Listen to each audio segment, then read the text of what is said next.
EC থেকে তড়িঘড়ি করে ভোটের গেজেট দেওয়া হয়েছে। এতে অনেকগুলো অভিযোগ ইসি আমলে না নিয়েই মধ্যরাতে গেজেট দিয়ে দেয় বলে অভিযোগ করেছেন 11 দলীয় ঐক্যজোটের নেতারা। সকালে জাতীয় সংসদ নির্বাচন ও গণভোটের বেশ কিছু বিষয়ে অসঙ্গতির অভিযোগে নির্বাচন কমিশনের সাথে বৈঠকে 11 দলীয় ঐক্যজোট বৈঠক শেষে একথা বলেন জামায়াতের সহকারী সেক্রেটারি জেনারেল হামিদুর রহমান আজাদ।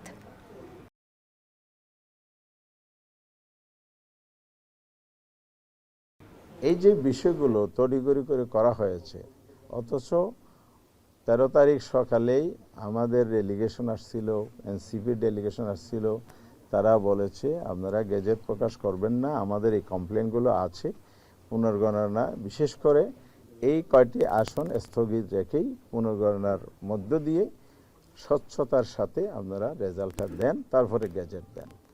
এখন প্রশ্ন তৈরি হচ্ছে তড়িঘড়ি করার কারণ কি এটাই যে কমপ্লেনগুলো আসছে, সুতরাং এগুলো তাড়াতাড়ি করে ফেললে বেঁচে যায়। আমরা শপথ গ্রহণ করব, পার্লামেন্টেও যাব, আমরা গঠনমূলক ভূমিকা পার্লামেন্টে রাখব এবং আমাদের জন্য রাজপথও খোলা থাকবে।